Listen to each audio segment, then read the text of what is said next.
Assalamualaikum warahmatullahi wabarakatuh. Perkenalkan, saya Maidadi Baskara, NIM 113170068. Di sini saya akan mempresentasikan tugas mata kuliah metode penulisan ilmiah tentang karya ilmiah yang berjudul Optimasi Hydraulic Fracturing Migas Non-Konvensional dengan Analisa Brittleness Index menggunakan X-ray diffraction.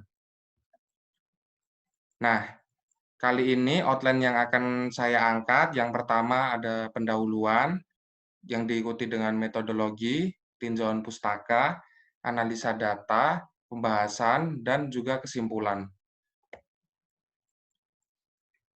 Nah, jadi apa yang melatar belakangi saya mengambil judul tersebut?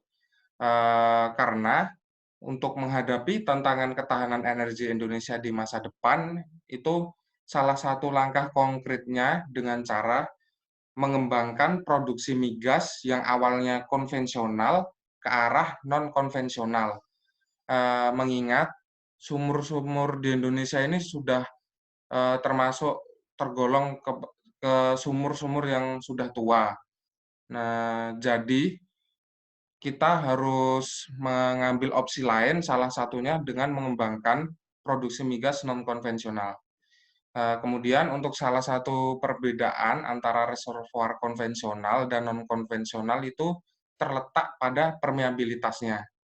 Untuk reservoir hidrokarbon non-konvensional itu memiliki permeabilitas yang jauh lebih rendah dibandingkan migas non-konvensional. Oleh karenanya, diperlukan operasi hydraulic fracturing untuk meningkatkan permeabilitas, yaitu dengan cara menciptakan rekahan atau jalur mengalirnya fluida reservoir ke lubang sumur dengan menginjeksikan frac fluid yang tekanannya di atas tekanan rekah formasi. Eh, jadi untuk hydraulic fracturing ini bisa dikatakan optimum jika sistem batuan yang dilakukan high frac ini tergolong brittle. Nah, untuk mencari tingkat kerapuan suatu batuan itu sendiri bisa dilakukan dengan perhitungan kuantitatif pada mineral yang terkandung dalam batuan. Eh, dari perhitungan mineral tersebut bisa kita dapatkan brittleness index. Nah, terus dari mana kita bisa mendapatkan eh, persentase kandungan mineral tersebut? Eh, nah, itu bisa identifikasi tersebut bisa dilakukan dengan bantuan mesin X-ray diffraction. Kemudian untuk metodologi eh, analisa cutting dengan cara kita siapkan sampel pemboran, mortar, sampel holder, dan mesin X-ray diffraction. Kemudian sampel tersebut kita haluskan dengan cutting menggunakan mortar, didapatkan tepung cutting yang halus, kemudian kita preparasi di atas sampel holder. Setelah itu kita nyalakan mesin X-ray diffraction-nya, lalu kita running sampel yang sudah yang sudah ada pada sampel holder tersebut dengan mesin X-ray diffraction.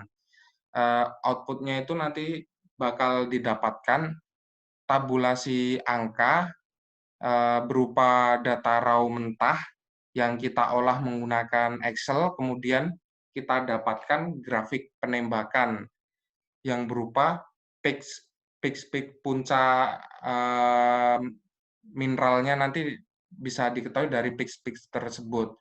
Nanti dijelaskan lebih lanjut di slide berikutnya. Kemudian untuk menentukan mineral itu dengan menghitung peak pada grafik dengan hukum Bragg, lalu hitung persen mineralnya. Setelah didapatkan persentase kandungan mineral, dapat kita hitung nilai brittleness index-nya, bisa digunakan rumus Jarvie maupun rumus Wood. Baik. Terus untuk hasil akhirnya itu kita dapat mengetahui tingkat brittle suatu batuan. Nah, dari situ kita bisa menyimpulkan lapisan pada batuan sampel yang kita ambil tersebut dapat optimum atau tidak jika dilakukan hydraulic fracturing. Kemudian masuk pada tinjauan pustaka. Jadi, apa itu hydraulic fracturing? Hyfrac ini merupakan suatu proses pembuatan rekan atau jalur mengalirnya fluida reservoir ke lubang sumur dengan menginjeksikan frac fluid seperti yang sudah saya jelaskan sebelumnya. Jadi formasi yang mengalami perekaan kemudian diinjeksikan menggunakan fluida untuk memperlebar rekaan yang telah terjadi. Rekaan yang terjadi akan diganjal dengan propen berupa pasir dengan tujuan agar rekaan tidak akan menutup kembali. Untuk melakukan proses hyfrac ini, sebelumnya harus diketahui terlebih dahulu nilai kerapuan brittle suatu batuan. Nah, kemudian apa sih itu brittleness index? Brittleness index merupakan parameter yang sangat penting untuk pengeboran horizontal well drilling, hydraulic fracturing, dan prediksi kandungan gas shell. Namun, nilai brittleness index ini tidak dapat selalu diandalkan dalam mengevaluasi kerapuan batuan. Brittleness index ini merupakan parameter yang paling banyak digunakan untuk mengukur kuantitas dari brittleness batuan. Jadi, ini juga dapat dilihat pada gambar 1. Semakin tinggi nilai brittleness index itu, maka batuan akan dianggap semakin brittle atau menunjukkan litologi batu pasir yang kaya akan mineral kuarsa. Sedangkan semakin rendah nilai brittleness index-nya, maka batuan akan dianggap ductile, di mana menunjukkan litologi batu serpih yang kaya akan mineral lempung. Nah, ini di gambar ini, jadi secara gampangnya itu, brittle itu akan menunjukkan lapisan yang mudah direkahkan karena getas. Sebaliknya, untuk ductile itu merupakan lapisan yang ulet, susah direkahkan karena sifat elastisitasnya.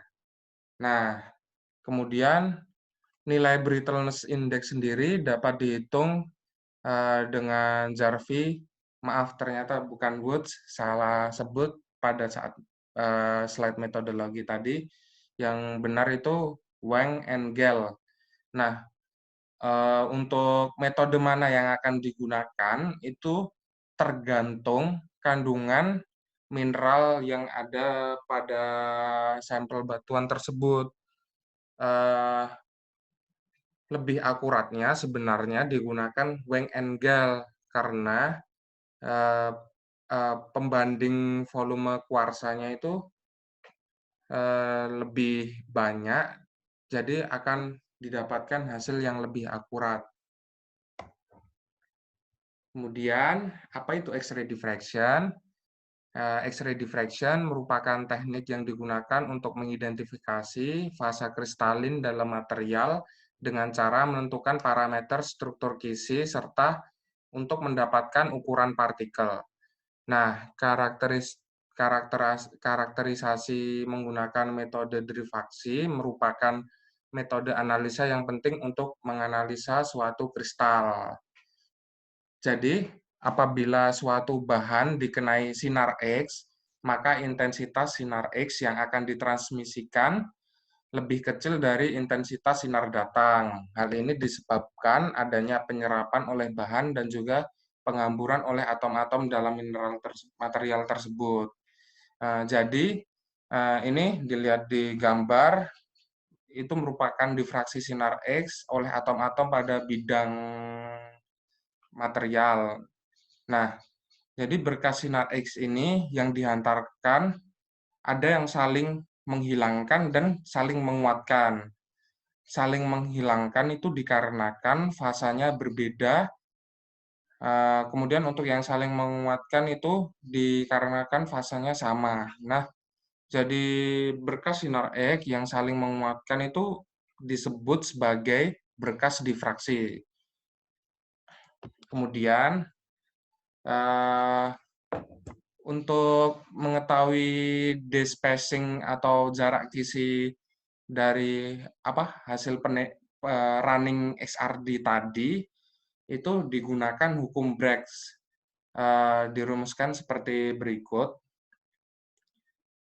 di mana lambdanya itu panjang sinar X 1,5406 Armstrong, D itu jarak kisi, kemudian theta itu sudut difraksinya. Nah, masuk ke analisa data. Ini setelah pengolahan data mentah di Excel, kemudian dibuatkan grafik, didapatkan grafik seperti ini. Ini grafik yang sudah saya olah. Jadi, cara mengetahui mineral di setiap peaks-nya ini caranya, yang pertama, nah dari sumbu X ini kita dapatkan 2 theta, di mana, sebentar, kita ambil contoh, peak yang paling tinggi, sumbu X-nya itu 26,76 derajat, sumbu Y-nya itu intensitas, di mana didapatkan 115,9 sekian Armstrong. Nah, kan udah diketahui 2 theta dan juga intensitasnya. Kemudian kita cari jarak kisinya menggunakan hukum Bragg yang sudah saya jelaskan tadi. Didapatkan despacing 3,33 Armstrong. Kenapa bisa dikatakan mineral quartz? Bisa nanti saya jelaskan lebih lanjut di slide berikutnya. Kemudian di setiap peak ini diulang dengan cara yang sama menggunakan hukum Bragg supaya didapatkan despacing-nya. Kemudian setelah kita mengetahui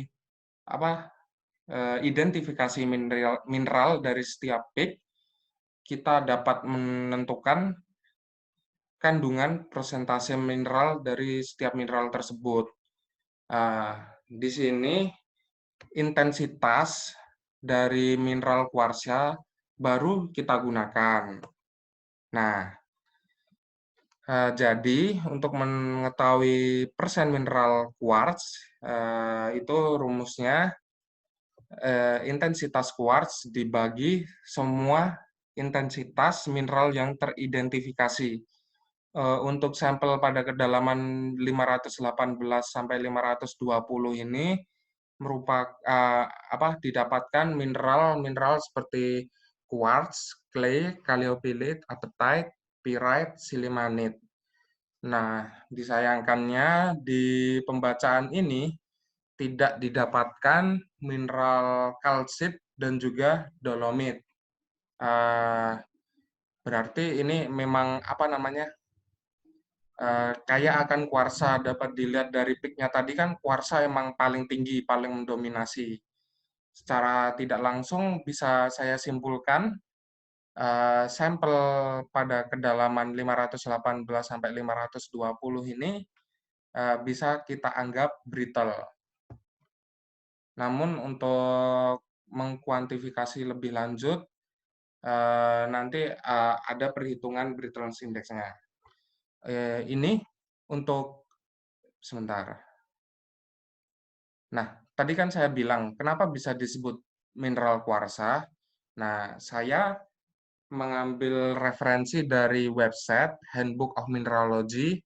Ini disusun oleh Mineralogical Society of America. Nah, jadi untuk mencari tahu nilai-nilai despacing dari setiap mineral itu bisa kita buka dari website ini.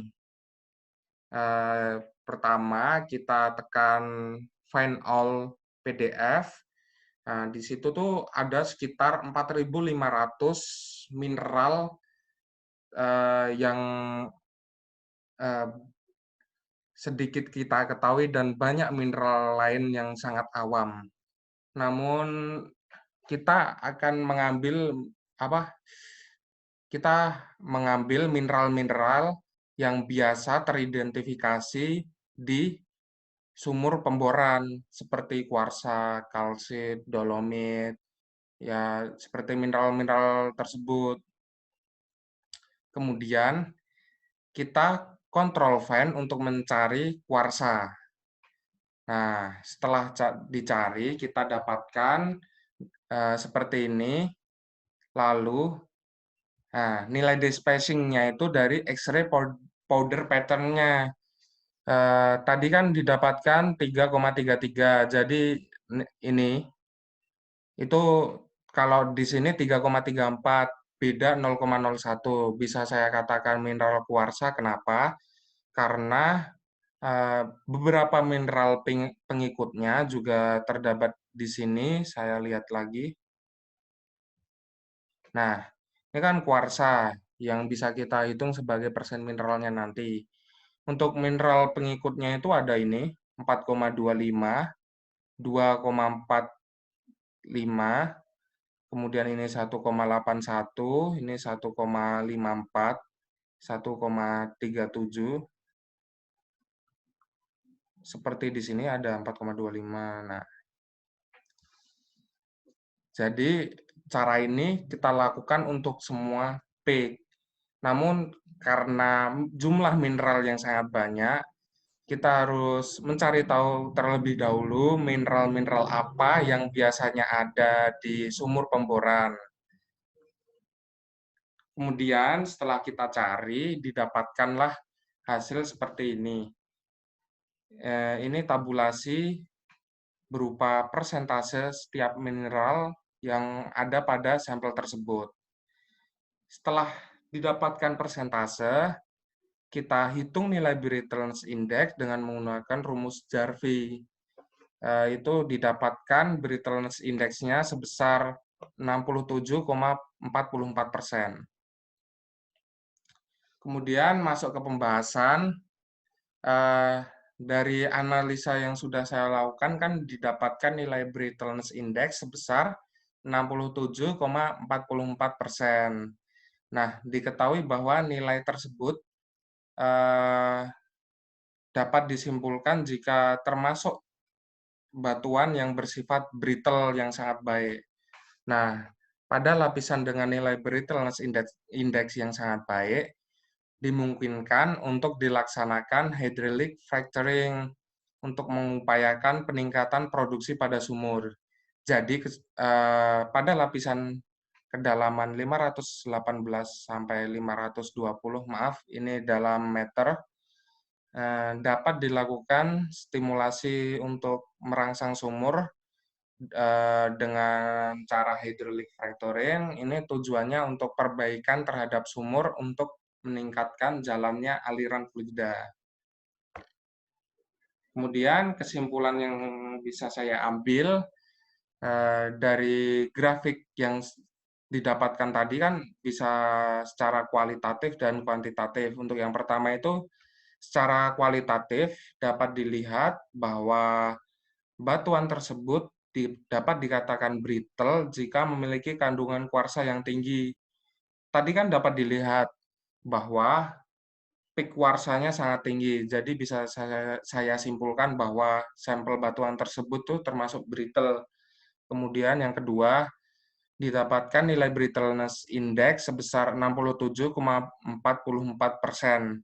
Berdasarkan gambar 2 yang sudah saya tayangkan tadi, mengenai tingkat kerapuan batuan, maka lapisan pada kedalaman tersebut tergolong brittle.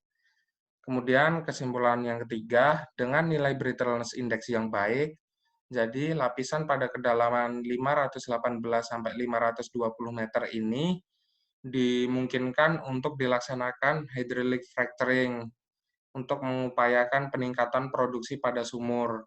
Jadi hydraulic fracturing pada kedalaman ini bisa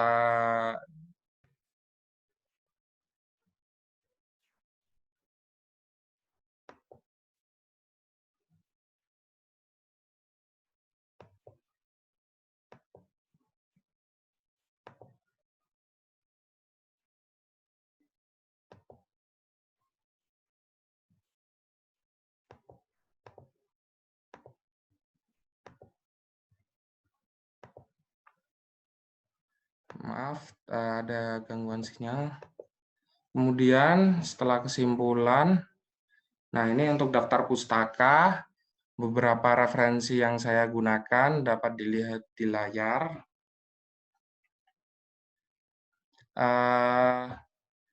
Mungkin sekian dari saya. Terima kasih. Wassalamualaikum warahmatullahi wabarakatuh.